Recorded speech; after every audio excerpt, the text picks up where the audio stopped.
Pleased to welcome our next speaker to today's conference. He is Canada's leading futurist.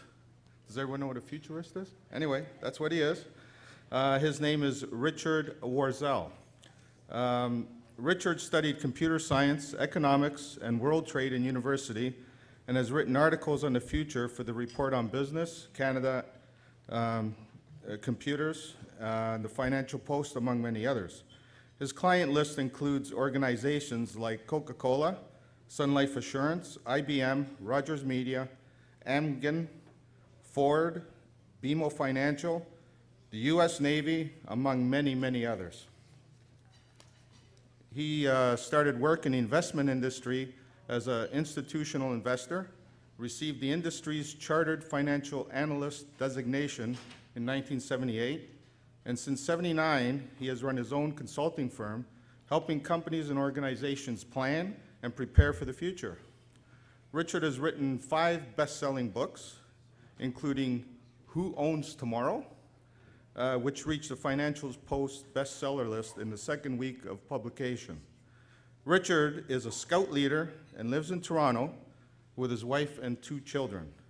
Ladies and gentlemen, please join me in welcoming Richard.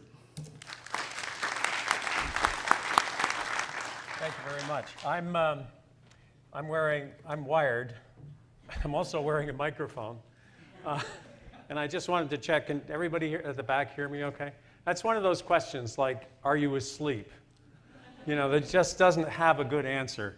And every once in a while, when I ask that, it gets a little discouraging because occasionally somebody in the back will say no. And then the people at the front get up and move to the back, and you know it's not a good start. So I'm often asked what a futurist is and what a futurist does, and it's not well understood. So let me start by telling you what a futurist does not do. A futurist does not predict the future because the future is inherently unpredictable. We will be caught by surprise by the future in at least some important aspects. Instead, what I try and do is I try and help people plan and prepare for the uncertainties ahead.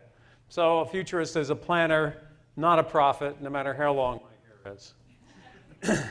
The fact that it's not well understood was brought home to me a while back. I was supposed to speak for a conference in Tallahassee, Florida, sponsored by the School of Architecture on the future of education. Now, why the School of Architecture was sponsoring a conference on the future of education, I'm not sure. But like today, my plane was delayed, and by the time I got to the Tallahassee airport, the conference organizer who was going to meet me had to leave because they were starting the opening reception. So I called her as I was coming down the escalator for the baggage area, and I said, I'm here, what do I do now? She said, well, there's a white airporter bus that stops just outside the baggage claim area. Just jump on that, tell them you're going to the Marriott, get here as quickly as you can because the reception's about to start, and we'll see you when you get here. So I said, okay, great. And I saw a bus pull up just outside the terminal. I figured that must be it. There were a bunch of people in it. The driver jumped off of the bus and ran into the terminal. There was nothing on the bus, but I figured it's in the right place. That's got to be it. And when my bags came down through the chute, I picked them up, and I went out to the bus, and I jumped up, and I threw them in the overhead, and I sat down. What I didn't realize was that it wasn't the airporter bus. It was a bus for a local Institute of Mental Health. And so when the driver came back, he jumped up onto the bus, turned around, closed the door, and started to count the house. 1, 2, 3, 4, 5, 6, 7, 8, 9, 10. And he gets to me. And he looks at me and says, who are you and what are you doing here? And I said, well, my name is Richard Worzel. I'm a Canadian futurist. I travel all over the continent. I talk to people about technology and geopolitics and demographics, and I'm here to speak for the School of Architecture on the future of education. And he looked at me and he said, you're a futurist. And I said, yes. And he said, 11, 12, 13, 14. So I'm very clear that not everybody understands what a futurist is. I said earlier that a futurist helps people prepare for uncertainties, but I should also say that I am not an engineer or an engineering technologist or an engineering technician. So you are the folks that are knowledgeable about the field of engineering, not me. I'm a generalist, not a specialist. So it would be presumptuous of me to tell you about your field. What I'm going to try and do instead is talk about the things that are happening outside of your field that are likely to affect you. So what I'm going to be doing is talking about the major forces that are driving change and then talk about how they will affect the field and practice of engineering. Now, the one thing I told you earlier was that the future will catch us by surprise. And I think if you look at the events of the past several years, you can see that very easily. The earthquake and tsunami in Japan, the financial panic of 2008, the bridges that collapsed in Montreal and Minneapolis, Hurricane Katrina, which rewrote the political agenda of the United States, the SARS epidemic of 2003, which decimated Canadian tourism from one side of the country to the other, even though the outbreak was in Asia, the terrorist attacks of 9/11, all of these things caught people by surprise. But there are two other aspects of this list that are also important. The first one is that every single one of these events had been forecast by a competent individual.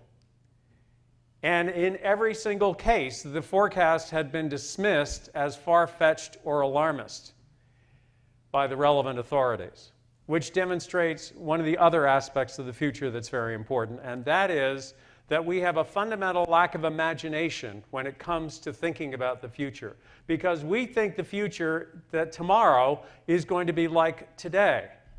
But if I have one message, one central message for you here, it is that the future is going to be different from today, and in some ways, radically different. And I'd like to talk about what those differences are going to be. And I'm going to start with the most obvious and in some ways the most directly important factor that's driving change for you and your colleagues, and that is technology. And I'm going to talk about the future of technology by going backwards and seeing where we've come from. And I'm particularly going to focus at first on computers.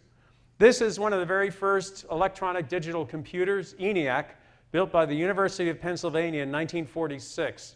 And the guy in the photograph is not kneeling down in front of ENIAC, he's kneeling down inside of it because it filled an entire high school gymnasium.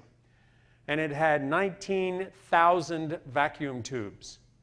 And you complain about how long it takes to reboot your computer? It cost millions of dollars, it was handcrafted, and it was programmed only by the people that built it, who were electronics engineers and astrophysicists, because they needed that sort of computing power, and there was no other way they could get it. That gave way to mass-produced computers like the IBM System360, which was first released in 1964. And this is the image that Hollywood is stuck on. Whenever they want to portray a big, important computer, they might as well just pull this picture out of the file and put it on the screen. Like if you remember the first Mission Impossible movie with Tom Cruise, he was hacking his way into the CIA computer. That was the image. You know, you've got a console with lights blinking on and off right here, and you have a storage device of some kind in the background. Those are, of course, tape drives, and Mission Impossible was a hard drive. And you have a techno-weenie sitting at a keyboard. I know, I was one of those techno-weenies. And by the way, the reason that you wore a suit and tie wasn't that it was a dress code, it's that it was bloody freezing in those rooms. That machine filled a room about twice the size of this room and had and is programmed by a high priesthood of computer specialists whose primary purpose was to keep users away from it. And it cost about $1 million. So from millions of dollars to $1 million, that gave way to the desktop computer revolution in the 1980s. Like this is the Macintosh 2E. With all the bells, and this is where I get people, you know, gasps of disbelief. With all the bells and whistles, the laser printer and the scanner, this machine cost $15,000. $15,000 for a desktop computer? I mean, now you can buy one for $600 or $700 or $800, and they give you the printer and the scanner. In fact, the printer and the scanner are the same device. Of course, the difference is that in those days you could pound rocks with them, and now they break when you pull them out of the cardboard box. But that's a different issue. And these machines could be programmed by anybody who bothered to read a relatively thin instruction manual. But that's not, and when most people talk about their computers, This is what they think of, but that's not really where computers are today. Today's computer looks something more like this, although not necessarily the one on the left for very much longer. That's a... Actually, that may or may not be true. It depends. The problem, I actually think I know what's wrong with BlackBerry, but that's another talk for another time. Ask me afterwards if you... So it's a BlackBerry on the left and an iPod on the right, or if, pardon me, you want to compare apples to apples, an iPhone. And these are smartphones.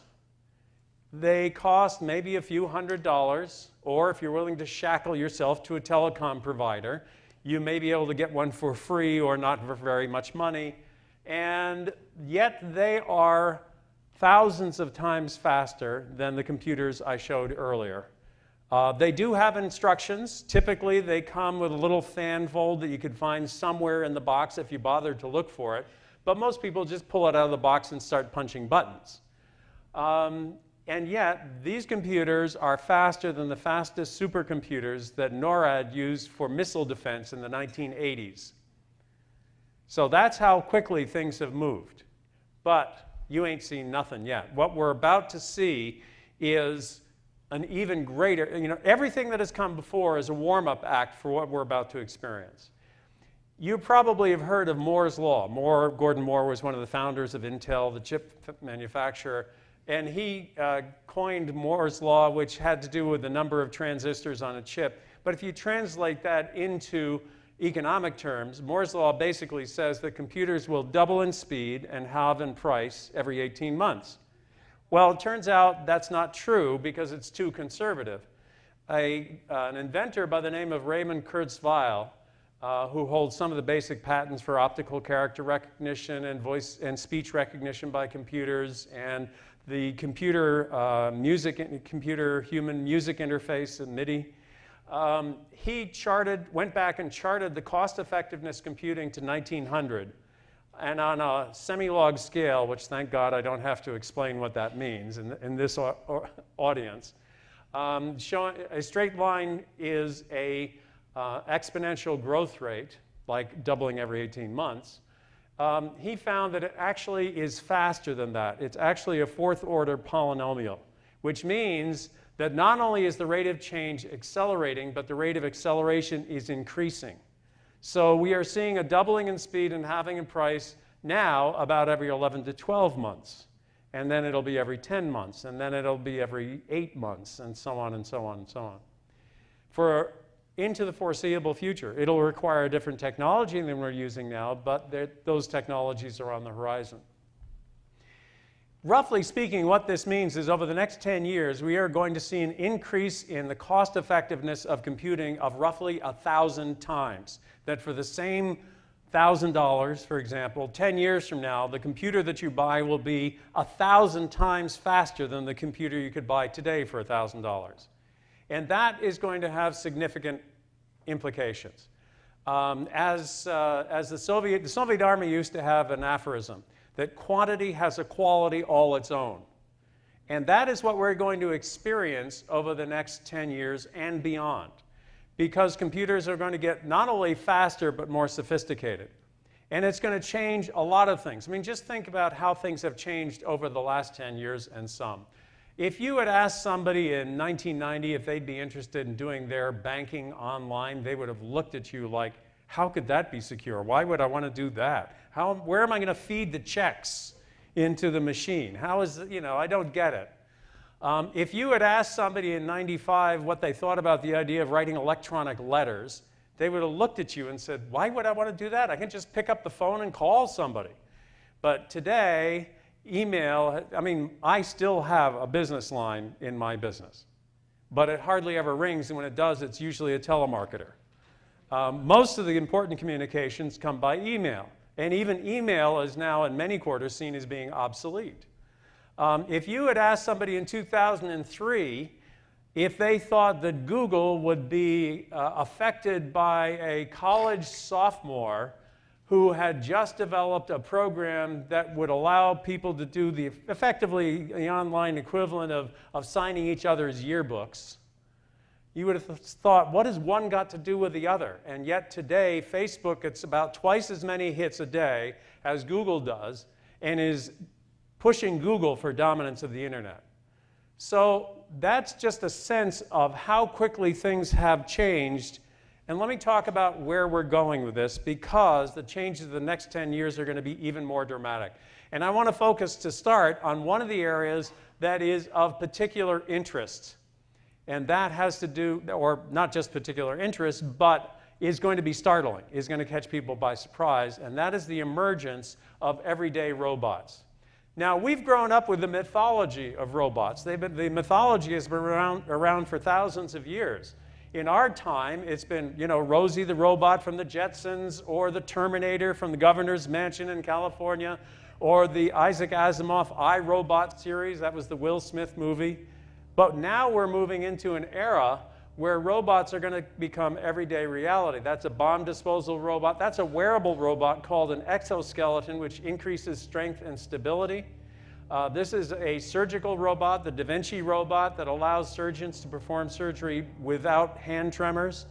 But we're moving into an era of robots impinging on our everyday lives. This is the HRP4C robot, obviously from Japan. And as you'll notice, it moves kind of like Frankenstein's monster, kind of very slow and jerky. This is a robot, not a puppet, by the way. 18 months later, it had improved so much that it could sing and dance. Now go online and look at this on Facebook, not Facebook, YouTube. This is a much longer video, and it's kind of hard to tell which is scarier, the singing or the dancing. But this is Asimo, built by Honda. It took Honda 20 years to be able to make a robot that could walk on 2 legs. And this is Big Dog, which is being built by a company called Boston Dynamics for the US Army. It can carry up to 300 pounds of equipment for an Army soldier, because they found that, you know, once you put on about 100 pounds on the pack of a soldier, they're not quite as agile as you would hope. And that's today's robots.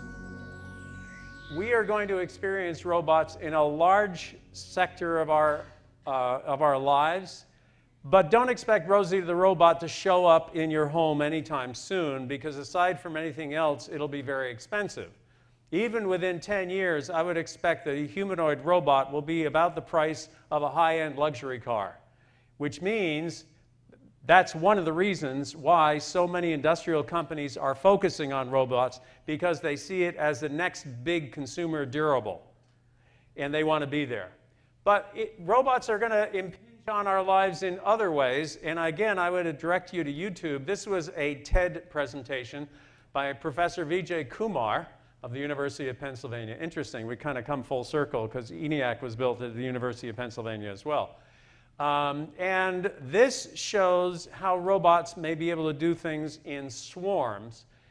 I'm going to, I hope we will be able to hear the dialogue. I've taken a 16-minute video and chopped it up into 1 minute and 20 seconds. So I would encourage you to go to the original source material and look at the whole 16 minutes.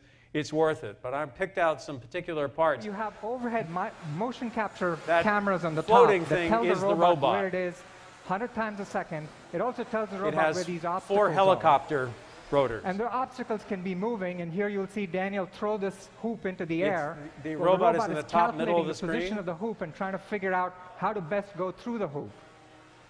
So as an academic, we're always trained to be able to jump through hoops to raise funding for our labs, and we get our robots to do that. Flying in formation. They're monitoring their neighbor's position. They're maintaining formation. The formations can change. That's a they can pyramid be planar structure there, formations. 3 They can be dimensions. three-dimensional formations. As you can see here, they collapse from a three-dimensional formation into a planar formation. And to fly through obstacles, they can adapt the formations on the fly. Algorithms developed by Frank Shen and Professor Nathan Michael that shows this robot entering a building for the very first time and creating this map on the fly. So the robot then figures out what the features are, it builds the map, it figures out where it is with respect to the features, and then estimates this position 100 times a second, allowing us to use the control algorithms that I described to you earlier. So this robot is actually being commanded remotely by Frank, but the robot can also figure out where to go on its own. So that robot was mapping the inside of a building that had never been in before. It was creating a three-dimensional map of the building. And it can do that under control, or it can do that autonomously. So start to think about the implications of that. And there was an article in the paper this morning about using robot ants to go into disaster areas where you didn't want to send rescue workers, looking for survivors and also looking to gather information about where problems were, where there were leakages, where there was radioactivity, where there was water, where there was structural damage, so that you could build a picture of what was going on in a disaster site without endangering human beings. Think about the kinds of things that you might be able to do with that kind of robot swarm, and they will be commonplace. By the way, the robots that Dr. Kumar was using are off the shelf. They modified them, but you can buy them off the shelf. These are available today. And the software they added, and they've written some really very clever algorithms with them, like the jumping through hoops thing and so on. But what today's remarkable development is tomorrow's commonplace. So we're going to see robots emerging into the economy, into our lives, into your engineering practices. And it's not just a matter of how fast robots are going to be, it's also a matter of how sophisticated they are going to be. How many of you saw the Jeopardy? That's, by the way, if you wanted to go and check that out, that's the information. How many of you saw the Jeopardy episode in which IBM's computer, Watson, competed with the human champions? The one on the left won the largest amount of money of any Jeopardy player ever. And the one on the right won the largest number of consecutive games of any human ever in the history of Jeopardy. And they competed against this robot for over a period of 2 days. The first day, they kind of were pretty even. The second day, the robot just left them in the dust. It wasn't even close. It was something like 50,000 to 7,000. And the reason they chose Jeopardy was not because they wanted to create a game-playing robot, but because Jeopardy makes use of language in whimsical and unpredictable ways, using innuendos and puns and double entendres. So they wanted to see if their computer speech recognition system was up to the challenge, and clearly it was. Now, where they plan on using this is not to play Jeopardy. They're actually the first application they're already working on, which is to work as a diagnostic assistant to doctors who have to digest an immense amount of information and weigh a variety of factors in a quantitative fashion, which the human brain is not very good at. So the idea is that with the qualitative abilities of a human doctor combined with the quantitative abilities of a human speech understanding computer, you would have the best of both worlds. You'd have the extensive database behind the medical literature, and you'd have the human qualifications of a human being. So that is an indication of the kinds of smart technologies that we're using with powerful computers. You actually need to have both. And this is going to have effects on a lot of different areas, and I want to talk about a different kind of smart software called genetic programming. Genetic programming is a form of software that it's a machine learning, solution-seeking technique whereby the system evolves by reinforcing success. So notionally, what you do is you take the software and throw it into a vat of data and say, we're looking for patterns where we can get more of this and less of that.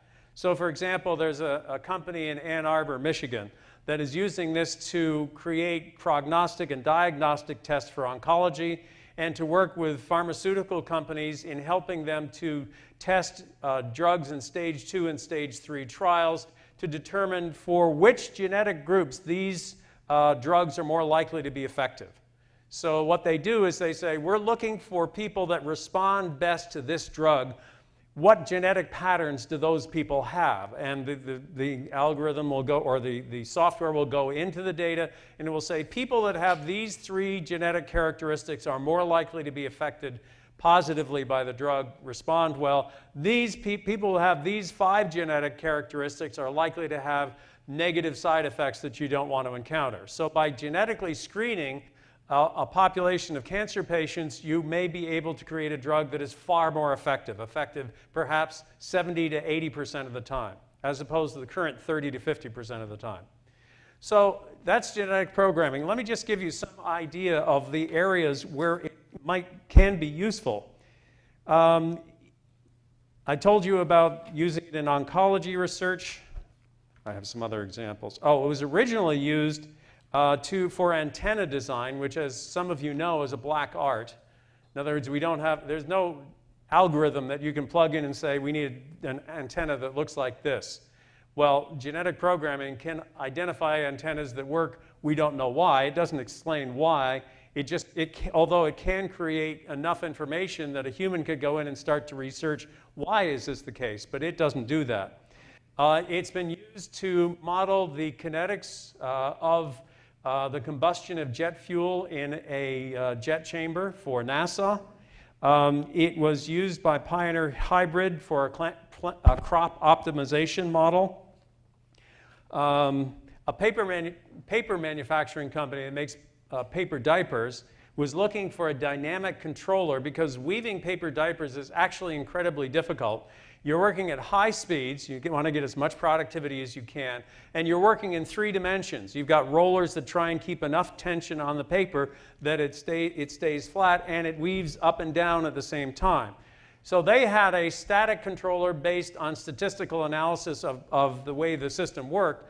But the people with the genetic programming program came in and created, in far shorter period of time, a dynamic controller that would constantly improve the throughput and the output and the quality of the product. Now, of course, politically, you know what happened. Because it was a fraction of the $10 million they'd spent on the static design, you know the end of the story. They dismissed it as being impossible and wouldn't look at it. It's the way it goes. I actually recommended the use of genetic programming to one of the major freight railway systems in North America. And what I suggested again, they have a static model based on statistical analysis. I suggested that by having a dynamic model, they could increase the throughput on the railway system without any additional capacity, but it would mean saving billions of dollars, or saving or making billions of dollars in fuel charges and in increased revenues from increased throughput. Let me now change, oops, that's the wrong, if I press that, that's not going to work. Let me change directions and say, we've got so many things coming at us in terms of technology. How are you going to tell whether a new technology is going to catch on? I mean, do you really think that flying robots are going to catch on? I actually do, but it's the kind of question that you're going to be faced with repeatedly, particularly as your organization is going to be looking at new technologies that come down the pipe, and they're going to have to decide, do we invest in this one or avoid it? Well, nobody knows the answer, but I do have a very good answer from one of the greatest thinkers of management science fiction, who was Peter Drucker. You may know that Peter Drucker was considered the grand high poobah of management science fiction. He virtually invented the field. And he's written most of the definitive works on management. I was reading through one of his books one day, and he made a throwaway comment that most people, even students of Drucker, don't know about, because he wasn't making it as a central point. It was an observation on the way to making another point, a different point. But it jumped off the page at me because it answered the question, how do I tell whether a new technology is going to make it? And I called it Drucker's 10 times rule. He didn't call it anything. He didn't even pull it out of the text and make it highlight it. For a new technology to replace an existing technology, it has to be 10 times better in order to get people to abandon the money invested in the existing technology. Now, that's not a hard and fast rule. That's a rule of thumb, but it's pretty good. And there's I coined a corollary, or if you were educated in private school or in the Commonwealth, a corollary. And that is, Worzel's corollary is, to overcome the inertia of human behavior, what you offer the consumer has to be perceived by them as being 10 times better than what she's currently using. So my favorite example of that is the difference between high-definition television and color TV. High-definition TV has been the technology of the future for the last 20 years, and it's now just really coming into the market. And the reason is very simple. If you look at a high-definition television for the first time, you say, wow, that's a great picture. 30 seconds later, you've forgotten all about it, and you're involved in the program you're watching. So it makes a difference, but it's not dramatically different. It's not a 10 times difference.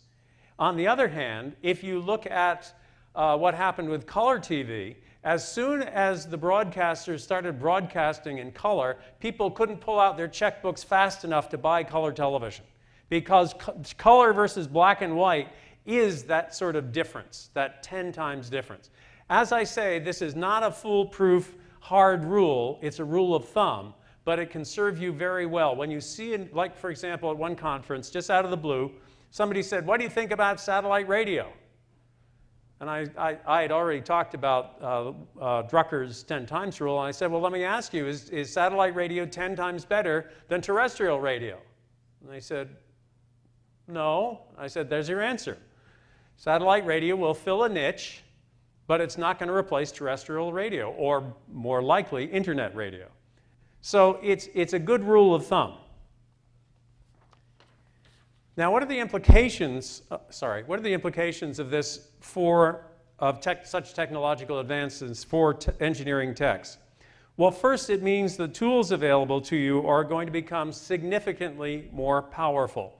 You are going to be able to do things that you could only imagine. I mean, now you can create a building and walk through the building on your computer screen. You can see what it's going to look like. You can pick up mistakes in 3D that you might not have gotten from a drawing. So that seems like magic to people who haven't encountered it before. But what else might you be able to do? Might you be able to create a virtual reality, which has not gone away?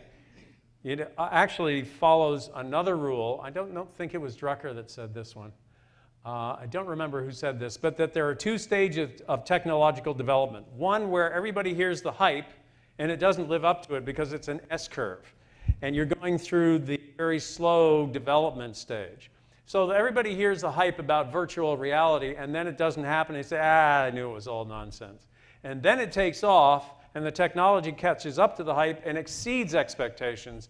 And it may be, I don't know, but it may be we're approaching that level for virtual reality, for example. But it means you're going to have, imagine, for example, having Watson working with you when you're undertaking a major design project, with Watson having all of the data and all of the information about all aspects of an engineering project, so that you can say, okay, when we need to do this, you know, if you're building a building, we need to have it with this sort of layout. Well, actually, you know, if you're going to do that, then you're going to need these changes for your washrooms, or these changes for your elevators, or whatever. To have a computer assistant pick up things that you might not have thought of, or might have thought of only much later. So imagine having that kind of assistance in designing or executing engineering. Over the next 10 years, you're not only going to have dramatically more powerful computers, but new, much more highly sophisticated tools that allow them to put the power to use. And let's take a couple of examples of how that might affect civil engineering.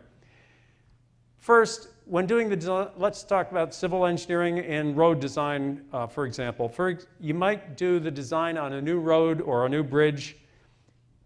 You could incorporate smart materials and smart sensors that might allow the structures to, for example, allow a building to lean against hurricane-force winds, to dynamically deal with the wind instead of just being static, or a bridge that is able to either lift up slightly to allow floodwaters to pass under it, or to open floodgates that allow the water to pass through and leave the bridge unscathed, to do that dynamically. Or you don't have to wait for the Gardner Expressway to drop concrete on drivers. You actually have sensors that tell the engineering office at the City of Toronto that there's a problem and you need to do something about it, that there are cracks starting to appear in the structure. Those are realizable today. They're not widespread today, but they're going to get cheaper and better and smarter over time. So that's something that could happen. Next, in doing the scheduling and planning for construction of a major new structure, genetic programming techniques might be able, and I say might because nobody's done this yet, and it will be very difficult to do the first time, would be able to take account of a wide range of variables, including the seasons of the year, the variations in weather, economic activity, political campaigns, and hence funding arrangements, the state of the labor markets, and the experience in building previous similar structures to make suggestions on how to create a critical path or a precedence planning structure that included a lot of the human foibles that now cause problems in construction. Imagine being able to do that. And over time, this system would get better and better and better at anticipating these sorts of problems. And let's take it one step further. Now imagine that you can put forth a proposal that not only reduces the costs of, say, a building or a highway, but actually generates revenue as well. For example, there's been discussion of generating electricity through either solar or kinetic energy by embedding either low-cost organic photovoltaic cells, piezoelectric crystals, or hydraulic plates into roadways. One study done by a group of Israeli engineers says that they think they can generate 400 kilowatts per 100-kilometer of roadway using piezoelectric crystals. And the Port of Oakland in California is actually now installing hydraulic plates in the roadways of the ports so that when the trucks drive over the plates, they depress hydraulic pistons and generate electricity. They are expecting, when it's fully operational, to generate between 5,000 and 7,000 kilowatt hours per day. Free energy through good design. Not free because you have a capital investment up front. But it's still, you know, now suddenly buildings that start to pay for themselves, that's going beyond sustainability. That's getting into positive environmental issues. At the same time, there's a danger here as well. Those who don't embrace such technologies run the risk of being steamrolled by them. For example, the legal profession is a perfect instance of this. Blackstone Discovery is a company that uses computer software to review legal documents. In one case, their computer system could process 1.5 million pages of legal documents in 2 days at about 1/5 the cost of hiring legal aides and entry-level lawyers to do the work, which is what would have happened in the past. And they would have taken months to accomplish the same process that would have taken 2 days for the computer system. This would replace the work of tens or hundreds of lawyers. Now, I know that you're not all going to be desolated about that. I mean, you know all the lawyer jokes. You know, what do you call 1,000 lawyers at the bottom of the ocean? A good start. Okay, my favorite legal joke came from my then 8-year-old son, who came home and said, "Dad, how many lawyer jokes are there?" I said, "I don't know, hundreds, thousands." He said, "No, there are 8." I said, "8?" He said, "Yeah, all the rest are true."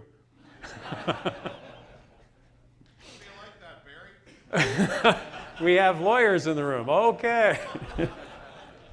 The founder of one legal software firm, Autonomy Protect, commented that the shift from manual document discovery to e-discovery would lead to a manpower reduction in which one lawyer would suffice for work that once required 500, and that the newest generation of software, which can detect duplicates and find clusters of important documents on a particular topic, would cut the head count by another 50%.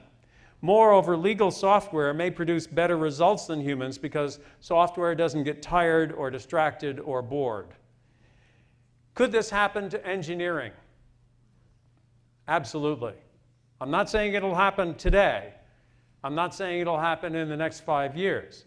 But it's clear that any work that is routine or that can be reduced to a set of rules can be done by automation. That doesn't mean that all engineering work will disappear. It won't. And that doesn't mean that all engineering work should be done by computers, because it shouldn't. There should always be a human being looking over the shoulder of a computer to find out the obvious dumb mistakes that they've made, because they will. But it does mean that your field is about to change, and change radically, and in ways that you may not like. I can see some of the older members in the audience are saying, boy, I'm glad I'm getting out now. Next, I'd like to talk about where the demands for engineering are likely to be highest. This is related to the needs of society and relates to demography. Demographics is a field that, when I started studying it back in the mid-1970s, people said, why would anybody be interested? In fact, I took it to the Financial Post, which used to run conferences, and said, why don't we do a conference on demographics and investing? They said, who'd be interested in that? Well, now we have had Boom, Bust, and Echo, we've had Pig and a Python, we've had Age Wave, we had a slew of demographic books, and people understand the value of it. So let's run through quickly some of the demographics around our society. This is a histogram of Canadian population distributed by age. So you've got newborns, 0 years old, about 1.2% of the population. The largest number of people were born in 1961, and I describe... All right, so how many people were were born in 61? No. Great, 3 of you. See, it proves my point. All right, well, how many of you are 90? Let's see that. Okay. So anyway, and the highlighted group there are the group that I describe as the baby boomers. And the reason I say I describe is not I discovered this, obviously I didn't, but everybody seems to have a different definition. So my definition is people who are born between 1947 and 1967 who are between the ages of 45 and 65 and trying desperately to pretend that they're not. Let me show you the same information portrayed in a different way. This chart shows how each age group is going to increase or decrease in size over the next 10 years. So a bar that goes up means that there are going to be more people in that age group, and a bar that goes down means there are going to be fewer people in that age group. So you can see, for example, that these are actually 5-year age groups, so this is 70 to 74. But if I put all those numbers along the bottom axis, you'd never be able to read them all. So you can see that there are going to be about 700,000 more people in the 70 to 74 age group in the year 2020 than there are today. And you can also see that there are going to be far fewer people in the 50 to 54 age group in 10 years' time than there are today. Now, we have, for the past 30 years, lived in a period of relative demographic calm where all of the major groups in the population were in one stage of their life cycle, and hence their behavior and their needs and their desires and their consumer purchases stayed the same. That is now changing. There are 3 groups that are moving into new phases of their life cycle, and their demands and needs are going to change, and those are going to be reflected in the needs of our society. So let me talk about those 3 groups, and then 2 others as well. The first group are the people that Statistics Canada calls the oldest elderly. These are people who are 75 and up, and they are moving into a phase of their lives where they can no longer manage everything themselves, either because of physical infirmity or because of mental impairment. And this isn't everybody in this group, but it is a rising percentage of people. The older you get, the more likely you are to have some form of impairment. For example, my mother died at the age of 93. Up until the end, she was still sharp as a tack. I mean, everybody thought she was a sweet little old lady in tennis sneakers, and she smiled and nodded until she slipped the stiletto in between the 3rd and 4th ribs. She was still right there mentally, but she was unable physically to do a lot of things. She had trouble walking, she had trouble hearing, she had trouble seeing. So she was, after my father died, she moved into a supported living community where she had her own apartment, but she didn't cook, she didn't clean, she didn't do her laundry. That was done for her. On the other hand, one of my neighbors was 73 years old and walked to the local supermarket, came out of the supermarket carrying her groceries, and couldn't remember where she was or how to get home. So that's clearly a mental impairment. So she moved into supported living for the opposite reasons. Physically, she was fine.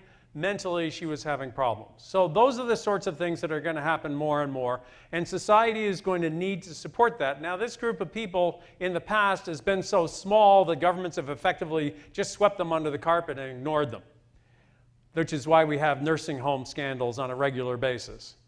But they are now the fastest growing group in the population, and their numbers are expanding very quickly. So there is going to be a need for a lot more supported living in one form or another, and developments for supported living are likely to blossom.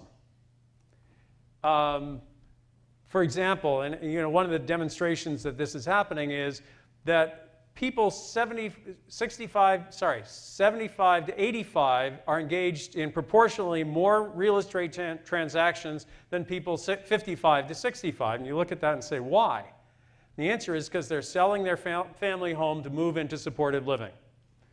The statistics don't say why, they just say what. That's my interpretation. But the second group that's moving into a new phase of their life cycle are the boomers themselves, born between 1947 and 1967. They are 45 at the low end, 65 at the upper end, and my brilliant futurist insight allows me to tell you that in 10 years' time, they will be between, wait, I'm getting it, 55 and 75. Isn't that amazing how I can do that kind of stuff? And they are edging towards retirement. I say edging because the boomers never do anything clean. I mean, we always kind of change the rules. So for example, when we went into the baby-making business, when we were in our 20s and 30s and 40s, before the baby boomers, the way a baby was born was the father waited in the waiting room counting ceiling tiles, and the mother was doped to her eyeballs, and somehow the baby was born without either of them being in the delivery room. The boomers changed all that. They said, first of all, we want a natural childbirth, unmedicated. That was the fathers. And they said, and we want the father to be in the delivery room. That was the mothers. And of course, the medical establishment said, we can't have those dirty old men in our nice, clean operating rooms. So what did the boomers do? Well, breaking all the rules, some of the boomer men handcuffed themselves to their wives so that there was no choice. And the medical establishment finally got used to the idea. Now you can have a husband, you can have a support group, you can have a visiting traveling band if you want. Whatever gets you through. And likewise, we're changing the rules on retirement. We're not retiring. Remember Freedom 55, that sort of, yeah, that was actually one of the biggest mistakes that they made because they're stuck with it. People are now talking about Freedom 85. But what is happening is that the boomers are taking the package from their employer and then going back and working on contract or part-time or going to work in a local high school, teaching calculus and science, making it difficult for young teachers to get a foot in the door on the low end. So we are changing the rules. But it also means what we're going to want is going to change. We may be selling our family home and moving into a condo downtown, or we may be selling our family home and moving into to cash out and move into a small town that has a nicer living lifestyle. That's going to have implications for infrastructure. Before the panic of 2008, boomers were buying second homes, cottages, and chalets and the like. That's slowed down a little bit. It's still there, but not quite as much because what's happened as a result of 2008 and the recent uncertainties in the market is the boomers will get their monthly investment statements and say, I love my work. There are some things at work that are going on that I think I need to see through. I don't think I'm going to retire just yet. And so they're holding on. And of course, boomers always change the rules, so they've also gotten rid of the mandatory retirement ages. I don't know if you noticed that. Your kids have noticed it as they try and find jobs because the boomers are still hanging around. But the next group, the third group, based on age, is the children of the baby boom, also called the echoes. And no, David Foote didn't invent that term, but he certainly popularized it. And they were born between roughly 1977 and 1997, so they're 35 at the high end and 15 at the low end. And they are the next big thing for any organization that sells products to consumers or hires professionals. The leading edge of this group, in their 30s, are entering their household formation stage. And one of the things we are observing is that the echoes are starting the adult phase of their lives about 10 years later than their parents did. So in their 30s instead of in their 20s. And so you can take, they would normally be heavily, the leading edge would normally be heavily engaged in buying houses and buying insurance and having babies and cribs and strollers. And there's some of that happening, but it's not as much as you would have guessed based on their parents' behavior. So it will happen, but it's going to be postponed slightly. Meanwhile, the need for schools is dropping rapidly. If you look at the 15 to 24-year-olds, those are currently 5 to 14-year-olds. So the need for schools is dropping rapidly. But there will be another baby boom as the echoes start having children in a few years' time. So within the next 10 years, that'll start to happen. So those are the three groups, and what that means is we don't need to build schools now, but we may need to build some schools later. We just don't want to go overboard because this is actually a bit like a damped oscillation. The next boomlet is not going to be as big as the echoes. There's two other groups I want to talk about. First one is immigrants. Virtually all of the growth in Canadian population is now coming from immigration. Just natural increase, which is births minus deaths, our population would be almost static. It's still growing, but by a very small fraction of 1%. It's almost all of Canadian population growth is now coming from immigration. And almost all of that immigration is in the major urban centers. Last time I checked, the Toronto District School Board had 30% of its students that take ESL, English as a second language. In Vancouver, it's 55%. So it's those urban centers that get most of the immigration and hence most of the population growth in Canada. In fact, the province of Ontario projected that from 2010 to 2036, the population of Toronto, the Greater Toronto Area, would grow by 3 million, or 48%. Now, think about the current state of Toronto's infrastructure. Anybody notice, and I don't know, I know that nobody here drives in Toronto by choice. Anybody notice some traffic on the roads in Toronto from time? No, I didn't think so. I mean, it's so hard to tell. There almost isn't a rush hour. It's full time now. Anybody notice any cracks in the pavement in Toronto or any rough roads? Or you notice how they disappear when you leave Toronto? You know, the roads get smooth again. Anybody notice any concrete falling from, say, the Gardiner Expressway? Anybody notice any trucks on the 401 going into Toronto? Ask yourself, how are we going to get 48% more trucks on the highway? So infrastructure is a major need and a major problem for all urban centers, but particularly the bigger urban centers. And that's where immigrants are focusing. And in particular, immigrants come in, they typically don't have a large amount of money, so they will tend to buy property in the suburbs and then try to commute. And that places two kinds of stress on the infrastructure. First of all, you're creating sprawl. And second of all, you're creating problems with the infrastructure in the inner city that is not supported by the tax base of people coming from the outside. And politically, it's always more attractive for the federal and provincial governments to take money out of the urban centers and to spread it around the rest of the country. It buys more votes that way. So infrastructure is desperately needed and persistently underfunded. And then finally, there's the fifth group that I'd like to talk about demographically, and they are the silent majority. They are women. Women are taking more and more positions of authority in all sectors of our society, and that percentage and the importance of women is going to continue to grow, and the influence of women is going to become one of going from the subordinate sex to being the dominant sex. Maybe, depending upon how old you are, maybe in your lifetime. within a generation. Now, it's interesting when I say that. My audiences tend to divide into two parts, and some of them think that's great, and some of them think that that's terrible, and I haven't been able to figure out which group is which yet. But why do I say that? Well, I mean, there are a number of reasons.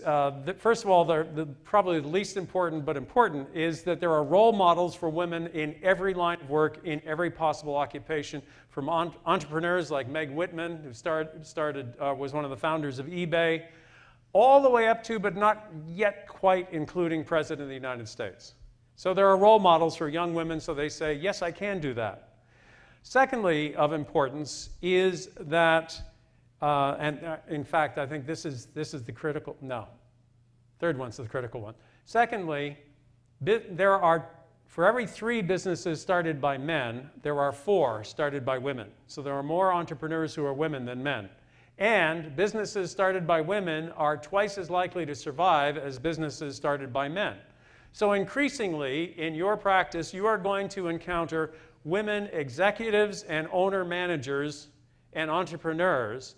They are going to be part of the landscape. I would encourage you to be sensitive to that fact and not behave like, oh, I don't know, engineers. Sorry, did I say that out loud? But the clincher for me is that 58% of undergraduates in Canada are women. That's 58, that's almost 50% more women than men. And the percentage goes up in graduate school. So there are far more women in graduate studies than there are men. Not yet in engineering studies. That continues to be a male bastion mostly. But it's coming. And women engineers used to be very rare, and now they're just a little unusual. But eventually, over time, they will take over. See, there's one of those strange reactions. I don't understand it. So what I would encourage you to do is be aware that this change is happening and be sensitive to it, because you are going to encounter people on the other side of the desk who are going to be your clients, directly or indirectly, who are women, and you should treat them with respect because they represent the future. Finally, the last demographic issue that I want to mention is the imbalance between boomers leaving the workforce and echoes coming into it. If you look at the bars, you can see it. These are changes. There are going to be more echoes moving into the workplace than not. But what you will see is that there are far more boomers edging towards the door who are going to be in the 55 to 64 age bracket, where people traditionally start to fade out of the workplace, and far fewer people coming in the front door. So this is going to be counterbalanced by automation. It's going to be counterbalanced by the fact that a lot of young people haven't yet found a profession or haven't been able to secure jobs in their profession. But what it does mean is that increasingly, you are going to find it hard to find the skilled people that you need. The talented people will always be in short supply. And what are the implications of these demographic trends? Well, first, urban centers are going to need to plan well ahead in order to keep up with the infrastructure demands. But of course, this flies in the face of the politics of local government, which tends to be at the mercy of provincial governments. I actually think we should do away with provincial governments and have a federal and a local, but nothing in between. But who cares what I think? And Toronto is the classic example, as I mentioned. Next, we're going to need more facilities for older people and fewer facilities for younger people. As well, we're very much entering the era of entrepreneurs and small businesses. First of all, while large corporations get all the headlines, the reality is that the largest number of companies and the largest share of employment is in SMEs, small and medium enterprises. Moreover, the future for many young people is going to be creating their own jobs, because they may not be able to find a job where somebody else signs their paycheck. Meanwhile, large corporations are moving away from the large corporate office showcase and either decentralizing to the suburbs or hoteling their workers, so that a worker, for example, in the accounting industry may not have an office or a desk, but when he or she is not out visiting clients, has a hot desk that they share with whoever else happens to be in the building at the time. As a result, we're going to be building more small office complexes for smaller businesses and fewer showcase buildings. There's a financial dimension to the aging of the population as well. If you look at the cost of healthcare per person, it remains relatively stable until about the age of 55. This is healthcare spending per person per year. These are my own estimates, but they're mirrored by the Canadian Pharmaceutical Association and the Ontario Medical Association. And then the cost of healthcare goes up almost exponentially. Well, you've got the biggest generation in history moving into the high rent district in healthcare, and that is going to drive our healthcare costs through the roof. You know all the talk about the crisis in healthcare? This is not a crisis. This is a picnic compared to what we're going to have. And if we don't start doing things dramatically different, it is going to significantly hobble us. Ontario was already projecting in 2008, before the crash, that by the 2022 fiscal year, they would have to devote more than 55% of all government program spending, which is total spending minus debt service, on healthcare.